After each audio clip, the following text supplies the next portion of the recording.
धाकड़ खबर बेखौफजुमा बेबाक अंदाज। आज देश ने 33 मिनट का आदरणीय प्रधानमंत्री मोदी जी का संबोधन सुना। उसका सार 2 लाइन में है। वो झूठ बोल रहा था बड़े सलीके से, पर उसके किरदार पर किसी को यकीन ना था, तो देश एतबार करता भी तो कैसे करता। भारतीय राष्ट्रीय कांग्रेस ने सरदार मनमोहन सिंह जी, श्रीमती सोनिया गांधी और श्री राहुल गांधी जी ने दिसंबर, जनवरी से लेकर और आज तक बार बार ये मांग रखी कि 18 साल की आयु से बड़े सब व्यक्तियों को निःशुल्क वैक्सीन लगाने की जिम्मेवारी भारत सरकार ले। पर प्रधानमंत्री मोदी जी और उनकी सरकार ने इसे बार बार दरकिनार कर दिया। Universal free vaccination Congress party का लगातार एक ही नारा रहा है, एक ही मांग रही है, एक ही डिमांड रही है, परंतु सरकार बार बार इसे दुत्कारती रही। फिर सुप्रीम कोर्ट ने मोदी जी और उनकी सरकार को कटघरे में लाकर खड़ा कर दिया। कई हाई कोर्ट्स ने तो मोदी सरकार की नीति को मैन स्लॉटर की संज्ञा भी दे दी। आज कम से कम एक बात की खुशी है, आधी अधूरी ही सही, भारतीय राष्ट्रीय कांग्रेस की उस मांग को स्वीकार कर, देश की उस मांग को स्वीकार कर 18 साल के आयु से अधिक हर भारतीय की वैक्सीनेशन की जिम्मेवारी अधूरे तरीके से ही सही मोदी सरकार ने उसे पार्शली माना तो सही। साथियों, प्रधानमंत्री आज भी अपने मुंह मियां मिट्ठू बने रहे। सच्चाई यह है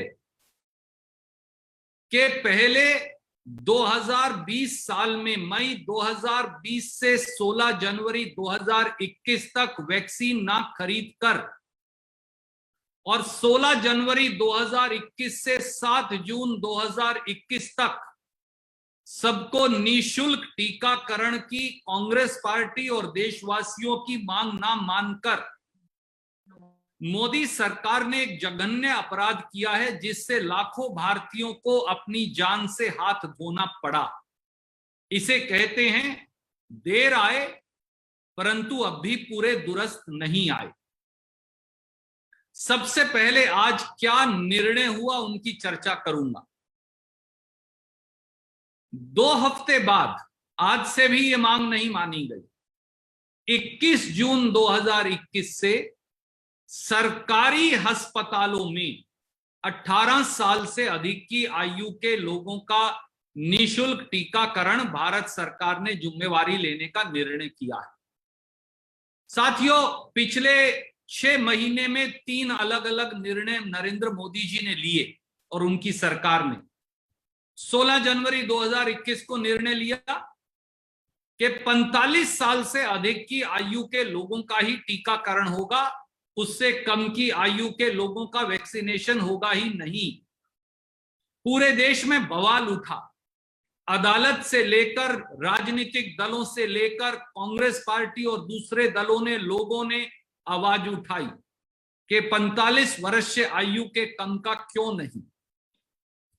और फिर 1 मई 2021 से 18 साल से 45 साल के बीच की आयु के भारतीयों के टीकाकरण की जिम्मेवारी का ठीकरा मोदी जी ने प्रांतों पर गढ़ दिया। कहा कि 18 से 45 के लोग भारत सरकार की जिम्मेवारी ही नहीं। सुप्रीम कोर्ट से लेकर भिन्न भिन्न अदालतों ने इस मुनाफाकरण की मोदी सरकार की कंफ्यूज नीति को, इसकी घोर आलोचना की। सरकार को कोई जवाब नहीं बन पड़ा। आखिर में सुप्रीम कोर्ट ने कहा कि आपको शपथ पत्र देना पड़ेगा। एक घबराए हुए प्रधानमंत्री और लड़खड़ाई हुई सरकार ने कांग्रेस, विपक्षी दलों और सुप्रीम कोर्ट के सख्त रवैये और आदेश को देखते हुए अब 21 जून 2021 से तीसरी बार नीति फिर बदल दी और कहा कि सरकारी अस्पतालों में 18 वर्ष से अधिक की आयु के लोगों के टीकाकरण की जिम्मेवारी भारत सरकार लेगी। क्या कोई बताएगा कि 6 महीने में 16 जनवरी 2021 से 7 जून 2021 के बीच में 6 महीने में 3 बार टीकाकरण की नीति को बदलकर लाखों लोगों की जिंदगियां और कोरोना संक्रमित होने के लिए क्या प्रधानमंत्री मोदी जी को सीधे सीधे जिम्मेवार ठहराया नहीं जाना चाहिए? पहला सवाल। दूसरा सवाल, अब तक भारत सरकार हिंदुस्तान में वैक्सीन उत्पादन का 50% खरीदती आई है। अब केवल इतना ही बदलाव आया है कि 50% की बजाय 75% वैक्सीन उत्पादन भारत सरकार खरीदेगी।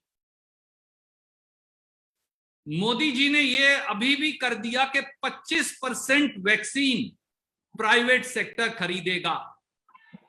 यानी अगर आप नौकरी पेशा व्यक्ति हैं, यानी अगर आप प्राइवेट सेक्टर में काम करने वाले सैलरीड एम्प्लॉय हैं, यानी अगर आप पत्रकार हैं, यानी अगर आप दुकानदार या छोटे व्यवसायी हैं, यानी अगर आप एमएसपी एमएसएमई चलाने वाले हैं या वहां काम करने वाले हैं, यानी अगर आप 30 से 40 करोड़ हिंदुस्तान के मध्यम वर्ग के लोग हैं, तो आपके लिए टीकाकरण आज भी मुफ्त नहीं। उसके लिए आपको प्राइवेट सेक्टर में जाकर भारत बायोटेक के वैक्सीन की 1200 और 1200-2400 रुपया कीमत और 150 और 150 रुपया सर्विस चार्ज यानी 2700 रुपया देना पड़ेगा। सीरम इंस्टीट्यूट के वैक्सीन की 800 और 800 1600 रुपया 2 डोज और 300 रुपया सर्विस चार्ज यानी 1900 रुपया कीमत अदा करनी पड़ेगी। मोदी जी, क्या इस देश का मध्यम वर्ग, क्या इस देश के नौकरी पेशा लोग, क्या इस देश के दुकानदार, क्या इस देश का छोटा व्यवसायी, क्या इस देश के एमएसएमई में काम करने वाले लोग, क्या इस देश की फैक्ट्रियों में काम करने वाले लोग, क्या इस देश में छोटा छोटा स्व उद्योग चलाने वाले लोग वो इस देश के नागरिक नहीं? उनके लिए वैक्सीन की कीमत और 150 रुपया पर डोज का सर्विस चार्ज यानी 300 रुपया अदा करने की शर्त आपने क्यों रखी? उनके जेब से ये पैसा कटवाकर मुनाफाकरण की इस नीति को आपने फिर तीसरी बार क्यों लागू कर दिया? क्या इसका जवाब मोदी सरकार और देश के प्रधानमंत्री देंगे?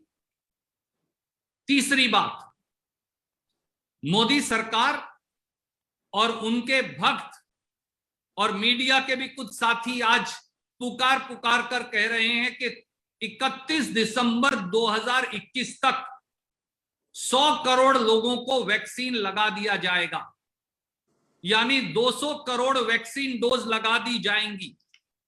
ये तो प्रधानमंत्री जी ने खुद ही आज कहा कि 16 जनवरी 2021 से 7 जून 2021 तक 6 महीने में 23 करोड़ 27 लाख लोगों को ही वैक्सीन लगा है।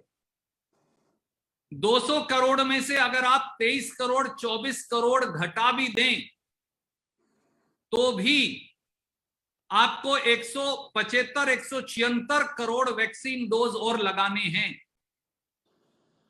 वैक्सीन की औसत 16 जनवरी 2021 से आज तक लगभग 15.5 lakh vaccine dose per day है।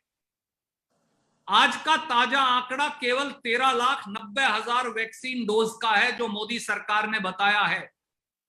अगर आप 15.5 लाख की औसत भी लगाएं जो पिछले 6 महीने में हुआ है, तो फिर 100 करोड़ लोगों को वैक्सीन लगाने में 1091 दिन की और जरूरत है, यानी मई 2024 तक ही वैक्सीन लग पाएगा, दिसंबर 2021 तक नहीं। तो सवाल सीधा है, मोदी जी क्या भारत मई 2024 तक जब अगला लोकसभा का चुनाव हो रहा होगा, वैक्सीन लगवाने का इंतजार कर सकता है।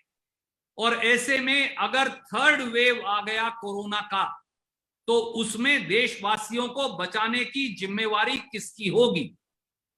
चौथा प्रश्न, आज तक अगर आप देखें आज का आंकड़ा, तो अब तक भारत में 6 महीने में 4.61 करोड़ लोग ही, 4,61,00,000 लोगों को ही वैक्सीन के दोनों डोज लग पाए हैं। उसमें 18 साल से ऊपर के लोग भी आ गए, 45 और 60 साल के ऊपर के लोग भी आ गए, हेल्थ वर्कर और फ्रंटलाइन वर्कर भी आ गए। अगर देश की आबादी 140 करोड़ है, तो 4.61 करोड़ उस आबादी का मात्र 3.28% है। 6 महीने में देश की 3.25% आबादी को ही दोनों वैक्सीन डोज लगाए गए हैं। इस स्पीड से देश की पूरी आबादी को वैक्सीन कब और कैसे लग पाएगा? हिंदुस्तान में 3.25% को दोनों डोज लगे हैं, परंतु अगर आप दूसरे डेवलपिंग नेशंस को देखें, तो अमेरिका में 41% आबादी को दोनों डोज लग चुके, इंग्लैंड में 36% आबादी को दोनों डोज लग चुके, ब्राजील में 9.5% आबादी को दोनों डोज लग चुके, और हम केवल 3.25% को दोनों डोज लगा पाए हैं। इससे पूरा टीकाकरण कब हो पाएगा, इसका इस देश को जवाब दे दें। ये जवाब भी दे दें, अगला प्रश्न, कि आप आज भी हिंदुस्तान की फैक्ट्रियों में बनने वाले वैक्सीन को विदेश में निर्यात क्यों कर रहे हैं? 20 मई 2021 तक, ये मैं नहीं कह रहा, यह विदेश मंत्रालय ने आंकड़ा लगा रखा है वेबसाइट पर, 20 मई 2021 तक 6,63,00,000 वैक्सीन का निर्यात हो चुका। आज भी वैक्सीन का निर्यात बंद नहीं हुआ, और उनमें से केवल 16% ही कमर्शियल रिस्पॉन्सिबिलिटी है। बाकी का वैक्सीन जो है कंपलसरी, माफ कीजिए, 16% ही कंपलसरी रिस्पॉन्सिबिलिटी है, बाकी सब कमर्शियल एक्सपोर्ट हैं। हमारे देश के देशवासियों की जान बचाकर वैक्सीन निर्यात पर कंपलसरी रिस्पॉन्सिबिलिटी को छोड़कर मोदी जी कब जिम्मेवारी लेंगे? और अगला सवाल, आज फिर आपने कोविन पोर्टल के लिए अपनी पीठ थपथपाई। मोदी जी, कोविन पोर्टल देश के गरीबों, अनुसूचित जातियों, पिछड़े वर्गों, देश के आर्थिक तौर से गरीबों के खिलाफ है। वैक्सीन अगर लगाने की इजाजत हो तो कोई भी जाए, मौके पर रजिस्ट्रेशन करवाए और वैक्सीन लगवाए। ये कोविन पोर्टल की पेचीदगी देश में गरीब विरोधी है। ये गरीब विरोधी व्यवहार क्यों? और जो फ्री राशन व्यवस्था है वो तो अच्छी बात है, परंतु देश के गरीबों को, जिनकी नौकरियां चली गई, जिनके पास खाने को अनाज नहीं, जिनके पास 2 जून की रोटी नहीं, जो डेली वेजर हैं, जो हमारे मजदूर भाई बहन हैं, जो गांव और शहर में रहने वाले गरीब हैं, उनके खाते में 15-15 लाख ना सही, जैसा कांग्रेस अध्यक्षा श्रीमती सोनिया गांधी जी ने बार बार कहा है, नवंबर तक हर माह 6,000 रुपया प्रति माह कब डलवाएंगे, इसका भी देश को जवाब दें। और इससे पहले कि मैं आपके प्रश्न लूं, मोदी जी आज देशवासियों की और देश के वैज्ञानिकों की ओर से एक बात और कहेंगे। आपने देश की आजादी से आज तक वैक्सीन बनाने वाले हर वैज्ञानिक को भी अपमानित कर दिया, क्योंकि कभी भी प्रधानमंत्री जी को पूरी जानकारी होती ही नहीं। प्रधानमंत्री जी, क्या आप जानते हैं कि नेशनल ट्यूबरकुलोसिस कंट्रोल प्रोग्राम 1962 में देश की सरकार ने चला दिया था। National small pox eradication programme 1962 में चला दिया था। Immunisation as part of 20 point programme, 20 सूत्री कार्यक्रम का हिस्सा 1975 में चला दिया था। राजीव गांधी जी ने यूनिवर्सल इम्यूनाइजेशन प्रोग्राम, जिसमें डीपीटी का टीका लगता है, 1985 में चला दिया था। और एक बात और जान लें कि ये देश स्मॉल पॉक्स यानी चेचक फ्री 1977 में हो गया था। लेप्रोसी यानी कुष्ठ रोग फ्री 2005 में हो गया था। पोलियो फ्री 2011 में हो गया था। और उसी समय कोलेरा और टीबी पर कंट्रोल पा लिया गया था, सहयोग से मोदी जी। इस सब समय कांग्रेस की सरकारें थी।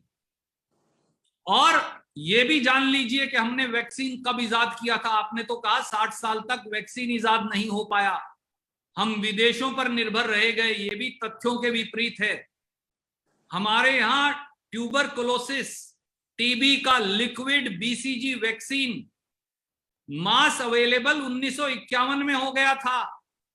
देश आजाद 1947 में हुआ। 26 जनवरी 1950 को संविधान बना। हमारी सरकार और वैज्ञानिकों ने 1951 में टीबी का वैक्सीन हर हिंदुस्तानी को अवेलेबल कर दिया था। स्मॉल पॉक्स यानी चेचक का जो वैक्सीन था वो हमारे यहां 1965 में उपलब्ध हो गया था देशवासियों के लिए। पोलियो का ओरल वैक्सीन, मुंह से लिया जाने वाला, 1970 में उपलब्ध हो गया था। मीजल्स का टीका 1980 में उपलब्ध हो गया था। हेपेटाइटिस बी का वैक्सीन 1997 में देशवासियों को उपलब्ध हो गया था। H1N1 नोवल वायरस, जो इसी तरह का वायरस है, उसका वैक्सीन 2009 में उपलब्ध करवा दिया गया था। ओरल कोलेरा का वैक्सीन 2010 में हमारे वैज्ञानिकों ने और सरकार ने उपलब्ध करवा दिया था। और जापानी बुखार का वैक्सीन 2012 में उपलब्ध करवा दिया था। ये 8 वैक्सीन जब उपलब्ध करवाए गए तो इस देश में कांग्रेस पार्टी की सरकार थी। इसलिए चुनी हुई सरकारों और इस देश के वैज्ञानिकों का अपमान करने से पहले और अपने मियां मिट्ठू बनने से पहले कम से कम देश के वैक्सीनेशन की हिस्ट्री पढ़ लेते तो बहुत अच्छा होता। और अब भी समय है। कांग्रेस पार्टी की फिर मांग है। पहली मांग, universal free vaccination for all Indians. हर भारतीय को मुफ्त टीका दिया जाए। प्राइवेट अस्पताल में भी जो नौकरी पेशा या मिडिल क्लास मध्यम वर्ग के लोग टीका लगवाने जाएंगे वो भी भारत के नागरिक हैं, उनके प्रति भी आपकी जिम्मेवारी है। और इस देश में 30 से 40% ही सरकारी हेल्थ केयर है। 60% लोग तो पड़ोस के डॉक्टर के पास या पड़ोस के छोटे से अस्पताल में टीका लगाते हैं। अगर आप सबको फ्री वैक्सीन देंगे, प्राइवेट हो या सरकारी, तो ही इस देश के लोगों को मुफ्त में टीका लग पाएगा। ये हमारी पहली मांग है। दूसरी मांग, ये बार बार बदलती नीतियों से जो आप कंफ्यूजन कर रहे हैं और प्रांतों पर इल्जामात लगा रहे हैं, ये झूठ बोलना बंद करिए। किसी प्रांत ने आपको ये नहीं कहा कि 18 साल से ज्यादा के व्यक्ति और 45 साल तक के व्यक्ति को टीके की जिम्मेवारी प्रांत को दे दे। मुफ्त टीकाकरण हो, ये मांग रही है। और इसलिए इस तरह के बयान देने के लिए और देश को बहकाने के लिए देश से माफी मांगे। और तीसरी मांग, हर देशवासी, हर गरीब के खाते में, जिसकी नौकरी चली गई, जो पेट और पीठ एक करके रोटी खाता है, मुफ्त उसको 6,000 रुपया मुफ्त वैक्सीन के साथ साथ 6,000 रुपया हर माह नवंबर माह तक उसके खाते में डाला जाए। तभी हम कोरोना की महामारी से इस देश को बचा पाएंगे। बजाय आलोचना के देश पर यकीन करिए और टीकाकरण की मुफ्त नीति को यूनिवर्सली सबके लिए लागू कीजिए। कोई भी प्रश्न पूछना चाहे तो आपका स्वागत है।